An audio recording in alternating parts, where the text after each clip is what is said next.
네, 할렐루야. 아멘.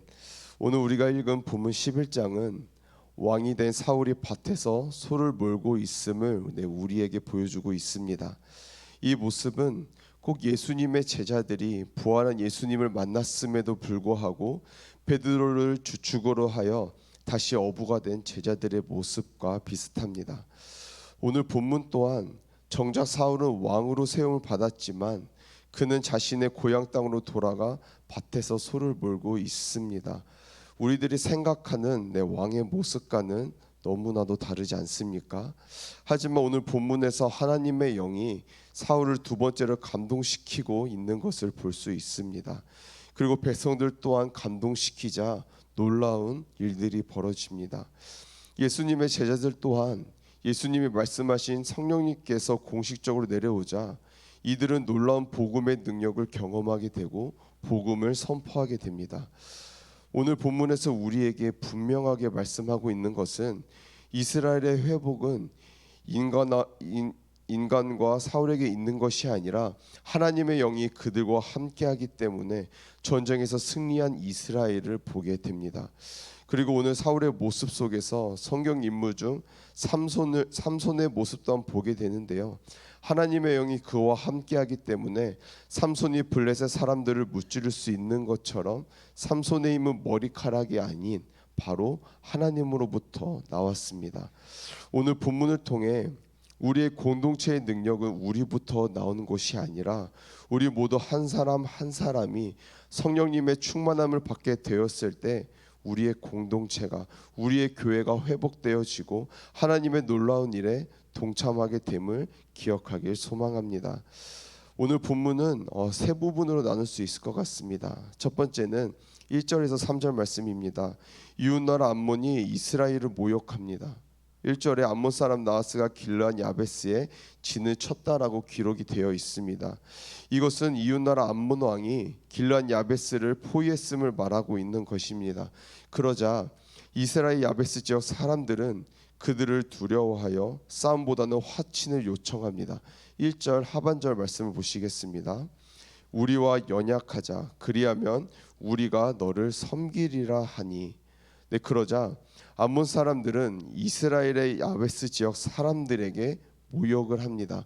그들의 요청은 2절 말씀에 보시면 내가 너희 오른 눈을 다 빼야 너희와 언약하리라.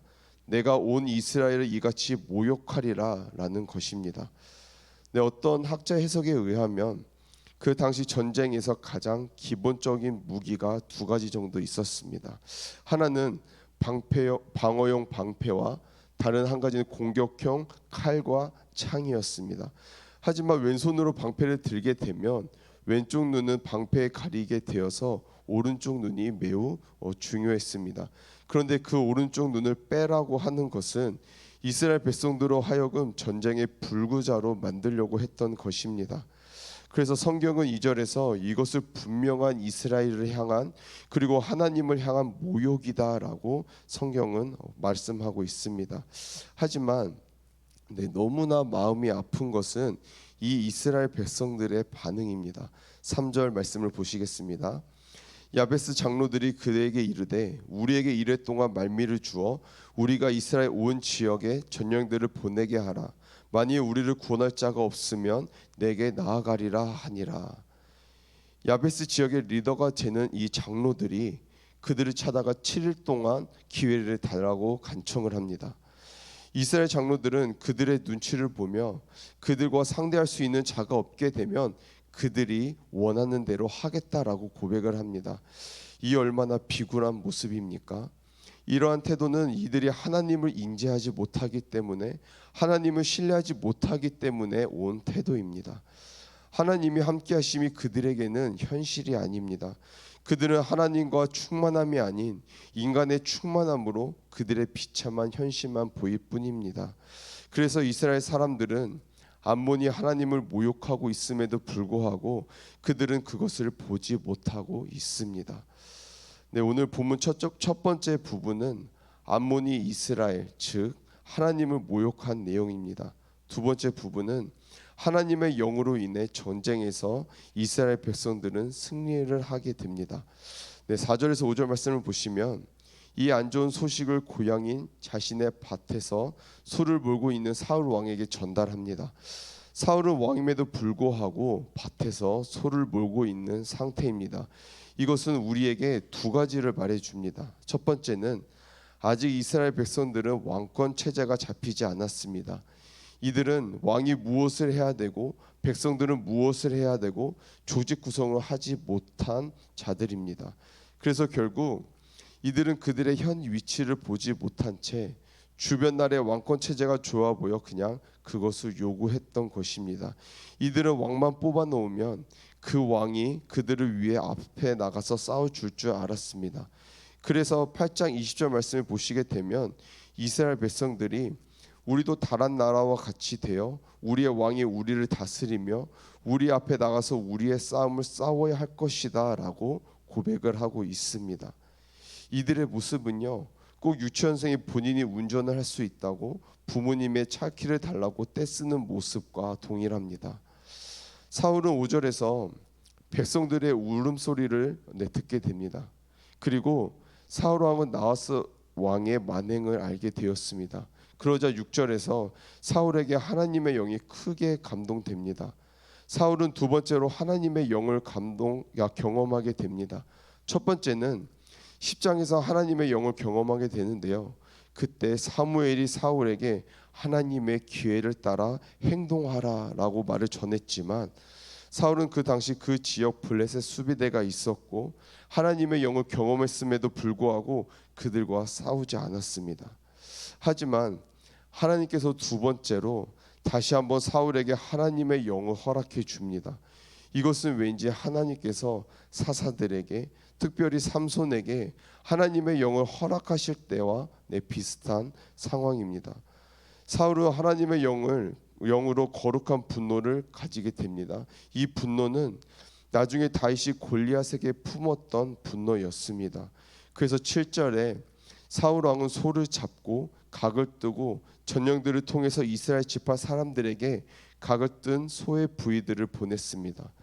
그리고 사울 왕과 사무엘과 함께하지 않는 자들은 그들의 소들도 이렇게 독축되게 될 것이다 라고 알리자 백성들 또한 하나님의 두려움이 백성들에게 임했다라고 성경을 말씀하고 있습니다. 여기서 말하는 하나님의 두려움이라는 것은 바로 하나님의 권능을 말하는 것입니다. 결국 사울 왕에게는 하나님의 영이 충만하게 내린 것이고 이스라엘 백성들에게는 하나님을 경외하는 마음이 임한 것입니다. 그래서 모든 사람들이 사울 왕 앞으로 나왔음은 성경을 말씀하고 있습니다. 그리고 그들의 숫자가 총 몇 명이라고 합니까? 30만 명이고 추가적으로 유다 사람들은 3만 명이라고 이야기합니다. 그리고 전령들은 암몬 왕의 위협을 받고 있는 야베스 사람들에게 수많은 이스라엘 사람들이 모여 싸울 준비를 하게 되었고 아침 해가 뜨기 전에 승리를 맛보게 될 것을 알리게 되었습니다. 그리고 그들은 그 소식으로 인하여 기뻐하게 됩니다. 그리고 11절을 보시면 사울이 전쟁에 참여한 백성들을 세 개의 그룹으로 나누게 되고 새벽에 암몬 적진에 들어가 그들을 모두 흩어버리게 됩니다. 하나님의 영이 사울에게 그리고 하나님의 권능이 이스라엘 백성들에게 임하자 이들 모두는 한 마음으로 하나님을 모욕한 암몬 사람들을 다 흩을 수 있었습니다.